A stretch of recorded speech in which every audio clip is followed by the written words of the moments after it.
known for her distinctive and lively portraits.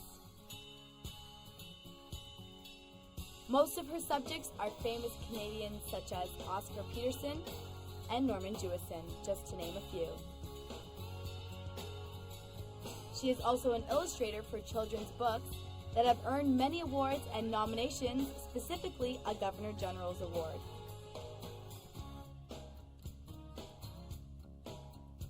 Her work has even taken her to royalty. Her name is Laurie McGaw.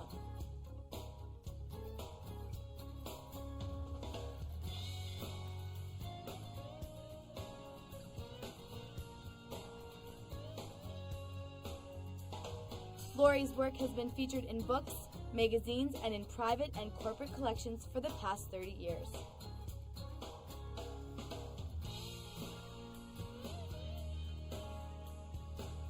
Now living in Shelburne, Laurie uses the scenery as inspiration for her work.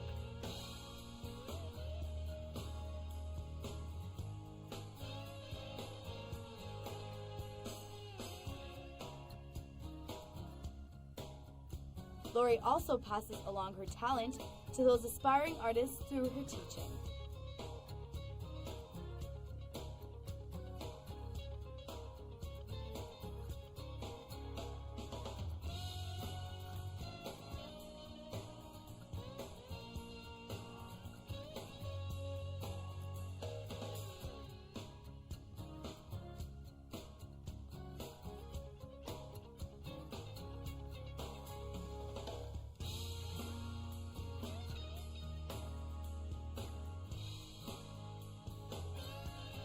Join me, Melissa Morris, as I talk one-on-one with Laurie McGaw right after this break.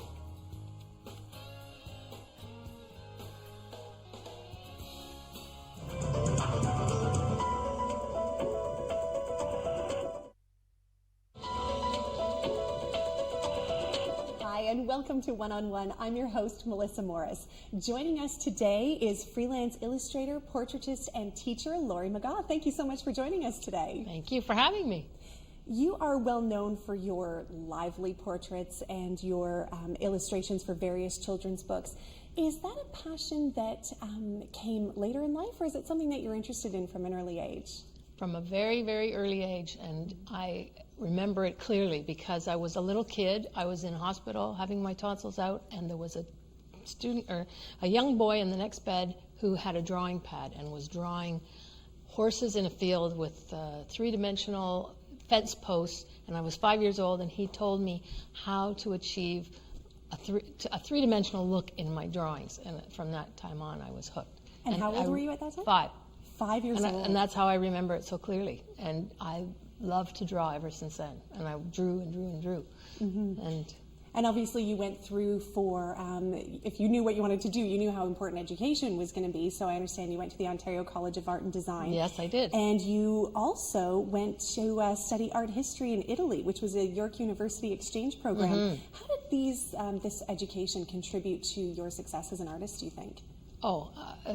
Can't even measure it. I think to be able to see that kind of art in Italy and in places like London and New York, and I mean, to be able to see the actual paintings, you can't measure it. It's just an amazing experience. And also to learn with some of the most wonderful teachers. I've had really fantastic teachers. Well, speaking of that, you also studied with renowned American portrait painter Daniel Green. Tell us a little bit about that experience. Oh, that was 2 wonderful weeks in New York, North Salem, New York, and he's a renowned portrait artist in the States, probably one of the tops.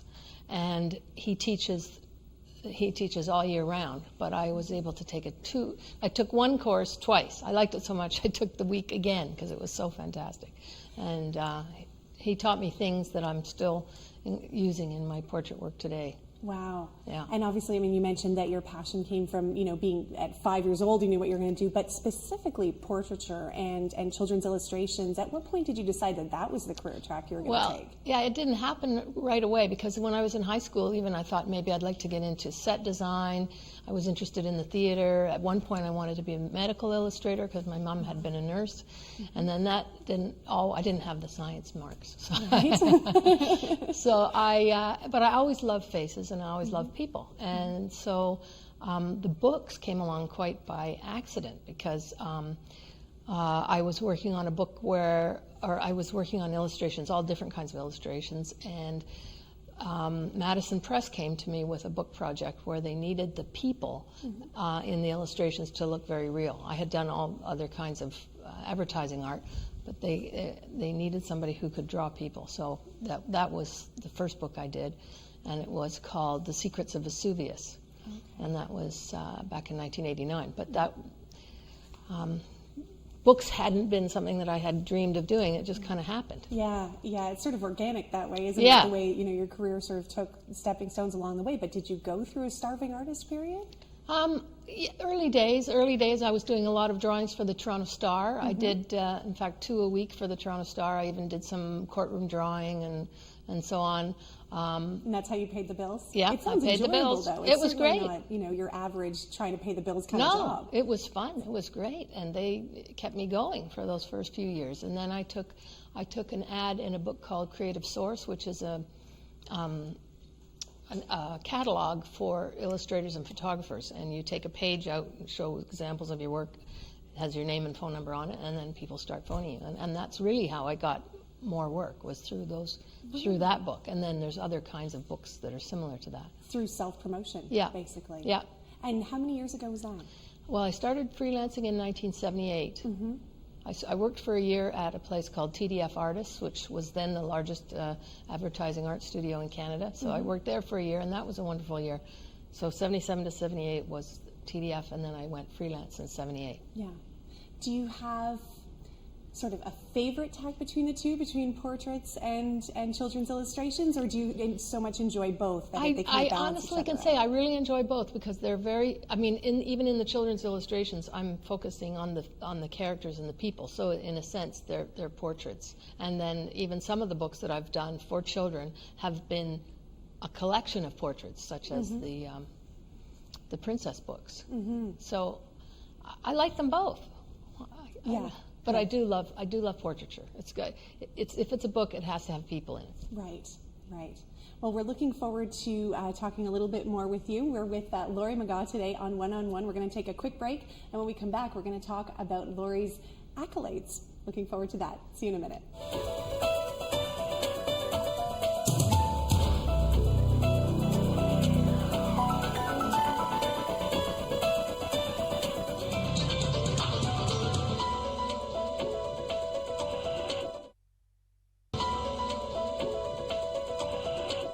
Welcome back to One-on-One, and we're with our guest today, Laurie McGaw, who is an illustrator and portrait artist. Thanks again for joining us here today. It's great to be here. I'm looking forward to talking to you about how you do your portraits. This has always been something that's fascinating to me. Are there key features that you look for in a subject when you're going to paint them? No, I think every face is a legitimate portrait. Every single person walking around is a legitimate portrait subject. So I don't particularly look for anything specific. What's important is to spend some time with the person, sit and draw them from life, and that's very important. I've discovered that over the years, more and more so, and I'm doing more of my work from life rather than from photography. Oh, really? And so, do you find when you're preparing to do it, are you looking for actual physical features, or is interviewing them and talking to them and finding out their personality something that's really important? Yeah, I'm looking at the face while they're talking, but I'm also analyzing what features are the most, what ones stand out. If there's strong eyebrows, or a smile, or a look that is particularly that person. I do. Do you find you do that in regular life too? I do. Not just when you're doing a portrait? Yes, I love people watching. I'm always looking at faces. Yeah. Even at airports or sitting in a restaurant, I'm always looking at faces. Yeah, it can be considered research, really. Yeah, and people think I'm weird because I often go up to them and say, "Would you model for me?" Really? And they say, "Okay." Yeah. And I have a card. I have a card, and so. Well, you're highly recognized for doing portraits of very famous people. I mean, just to name a few, there's Oscar Peterson, Peter Zosky, Norman Jewison. Pope John Paul II. Well, that wasn't from life, unfortunately. It was from photography, but you know. But when you've had a chance to speak with these people afterwards, what's usually their reaction, especially from a celebrity standpoint? They're used to being photographed. What's their reaction to you from their portrait afterwards? Well, it's odd. A lot of people are interested in the whole process, but most people don't often want to see their own face. Like, they're very often kind of not shy, but not, I don't know, it's like looking in the mirror. So often they don't, it's the family members or their other people that want to have the portrait. Right. The person themselves is often reluctant to. Yeah, almost embarrassed. Yeah, almost embarrassed by it, but they usually like it. Yeah, I'm not saying they don't like it. It's just that they're. It's an unusual thing to have to look at your own face in a painting. Yeah, yeah. And Andrea Bocelli, tell us a little bit about what that was like. Did you present his portrait? I did. We did. We went to see him perform in Verona, in Italy, in 1999, and I had done. Actually, I had written a letter to the Star, and which they had made the letter of the week or something, because I had complained the way they had covered his concert in Toronto. I thought it was unfair, and it didn't really reflect the enthusiasm that was there at the concert.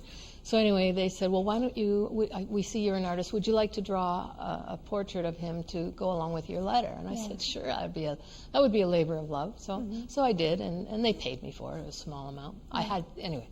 So I did the portrait, and so when we knew we were going to Italy, I thought, well, that would be a nice gift to take over to give to his family. Yeah.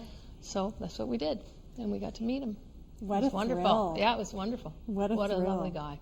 That's great. And just really quickly before we go to break, I need to talk to you about To Be a Princess. This sounds like a wonderful book. Tell us really quickly about the book and also who you got to meet as a result. Yeah.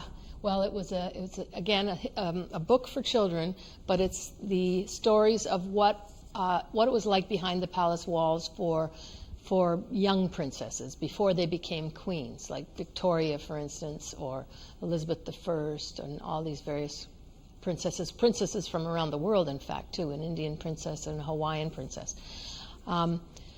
So when the book was done, my daughter was singing with the Theatre Orangeville Youth Singers when the Queen was here celebrating her 50th Jubilee.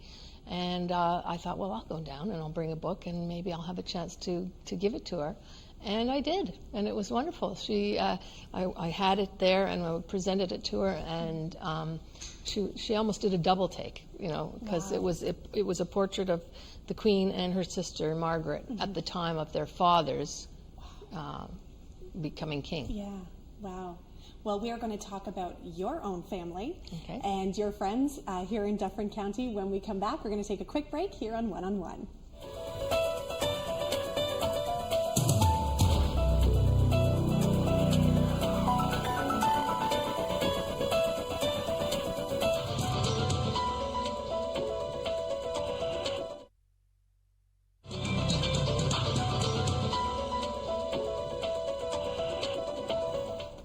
Welcome back to One on One, where today we are speaking with freelance illustrator and portraitist Laurie McGaw. Thanks again for joining us today.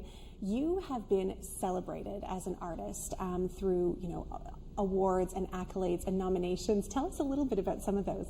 Wow, they've been pretty exciting. I've had some, I guess the big exciting one was being nominated for a Governor General's Award in children's illustration. That was in 1994 for a book called Polar the Titanic Bear, which was a dream job. I just loved that job from beginning to end. It was a wonderful book, and it has done amazingly well. It's sold around the world in 6 languages, I think something like 680,000 copies around the world.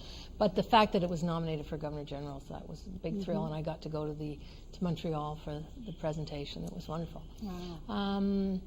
And then recently, for a book called African Princess, I got an award from the NAACP in the States, which was a very high honor. Another book called Something to Remember Me By was awarded an award called the Benjamin Franklin Award in the United States, which was also a very nice award. And then just most recently, our local Hills of Headwaters Tourism Association gave me Artist of the Year award. Congratulations. So I'm very happy about that. Yeah. That's great. Well, what would you say are your most memorable projects as an illustrator? What were your favorite ones that you worked on? Not so much favorite, but most memorable. I guess most memorable would be Polar, the Titanic Bear, from the point of view of history and just the research that I had to do for it, and it was just a wonderful, wonderful project. But I guess the two princess books too as well have been great. I've also done another book called Avram's Gift, which was a book about a Jewish family coming over from Russia in 1910, and through that book I've made an amazing friend, the author and publisher Margie Blumberg in the States. So the things that happen from working with books, you end up with a lifelong friend. Yeah. Well, speaking of friends, I want to talk a little bit about your family. You're obviously very busy with researching and working on all these projects. Yes. How do you find time for your family, for your two children and your husband? How do you manage it? When they were younger, when the kids were younger, now they're 20 and 16. So my daughter's at second year university and my son's at home in grade 10. But when they were younger, it was tough. It was very tough. My husband helped out a lot in that regard when they were little. He was really hands-on, doing things that moms usually do, as well as doing dad things. But now that they're older, it's not so hard. And I have my studio in the house, so I work normal 9 to 5 hours in my studio, and it's quite easy, really, now. Well, and you mentioned your daughter in university. What's she studying? Drama. Drama. Oh, yes. So she's doing fine arts. Yeah, she's doing a drama specialist program at U of T, and very, very talented. But she's also had the help of local theater. Orangeville was the thing that got her going, and we're so proud of that. That's great. Connection. And do you think your artistic passion sort of has anything to do with her drive? Sure, in her career? and she can, she just absorbed a lot of it, and she can actually draw very well, so can my son. So I think I didn't sit down and give them lessons. They just sort of, by osmosis, have learned to have a visual approach. Well, of course, you've supported them, obviously, but how do you think their support of you has helped you in your own work? Well, they're my best critics. Honestly, whenever I would be struggling on something and they would come home, I'd say, so what do you think? And they'd go, the head's too big, or that one looks a bit funny, or, they would have an immediate reaction, which is the best kind of critique you can get, is to have a, fresh eye, look at something and go, And my husband, I call him the perspective detective, because he's got a great eye for perspective, and that's one of my weak points, I will admit to. And he'll look at something and notice right away if a tabletop is doing this, or if something looks a bit wonky. Well, it's nice to have that kind of honesty in the family. Oh yeah, as well. I appreciate it. I look for it. I need it. Yeah. Yeah. Well, when we come back, we're going to talk a little bit about what's in the future for Laurie McGaw. So stay with us. We'll be right back on One on One.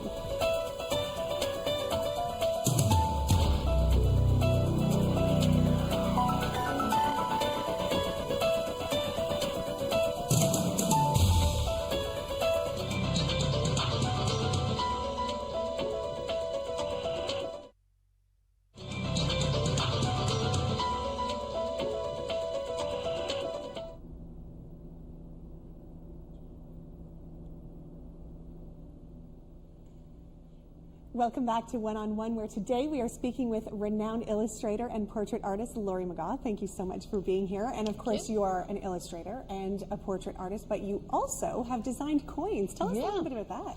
Well, I guess the first one I did for the Royal Canadian Mint was to celebrate the 50th anniversary of the Stratford Festival. So that was fun, and I got to use models, my friends, Barbara Kyle and Stephen Best. I got to use their daughter Sarah as the model, Sarah and Brad as Romeo and Juliet.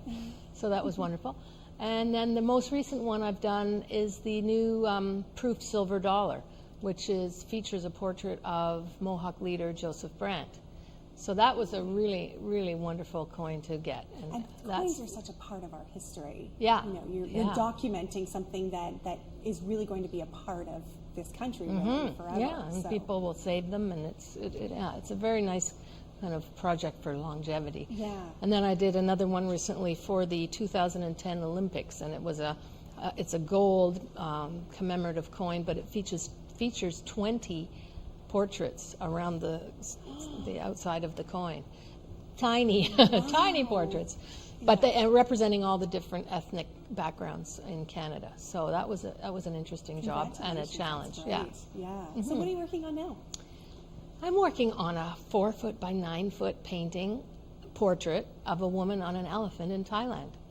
Really? And it's a commission, and it's the first time I've ever worked that large. Yeah. And it's really, really fun. Excellent. Excellent. What do you love most about living in the country? Do you find that Dufferin County inspires you because it's so beautiful? Yeah, I love the peace and quiet. I love looking out my studio window and seeing nothing but fields. And then I often even take my paintings out into our side porch and set up kind of an outdoor studio and paint outside, just because I love to be outside and hear the birds and you know, it's a very wonderful, relaxing place to be creative. I love it a lot. Well, your passion for what you do comes out so strongly when you talk about it. Can you even picture yourself doing anything other than No, I couldn't. I could not do anything else. I physically couldn't do anything other than paint and draw. Do you have any goals for this coming year? Any personal goals or career goals? Well, my career goals, I'd like to do more paintings from life. I'd like to do, I think one day I'd like to assemble a group of paintings that were done, like on Wednesday evenings a bunch of artists get together and we hire a model and we do just for fun. We paint for fun. And one of these days I'd like to do a show where I just do paintings that are people that I've chosen that are just paintings, not necessarily commissioned portraits, but just realistic figurative paintings of people, and maybe have a collection one day of a show of those kind of paintings, but all done from life. Right. Yeah. Well, and you paint for work, you paint as a hobby. How do you maintain that kind of passion for what you do? Do you even feel like it needs maintenance, or? Oh, definitely. And in fact, I love it when I go to other people's studios or go and take workshops. I was at a workshop just recently with a local guy, Jeffrey Armstrong. It was just a short luncheon workshop, and it was wonderful because it gave me a whole different approach, gave me a different way of looking at things, and I think I need that. I'd like to do more of that, actually. Yeah. I mean, I do teach portrait workshops myself as well. I do that twice a year. I have groups of students and I teach workshops. And a bunch of us last year, we went away up to Muskoka and painted on one of my students has a cottage up in Muskoka, and we went away for the whole weekend and painted at her cottage. So I think it's great being with other artists. I love the interaction with other artists. Yeah. Well, we've really enjoyed our interaction with this artist today. Thank you so much for being with us today, Laurie. Thank you. It's been a pleasure. Thanks very much. And that wraps up another edition of One on One. For Rogers Television, I'm Melissa Morris. Thanks for watching. See you next time. One on One was taped on location at the Consulate Dining Lounge, located within the Royal Ambassador Event Center, situated on Innes Lake Road in Caledon.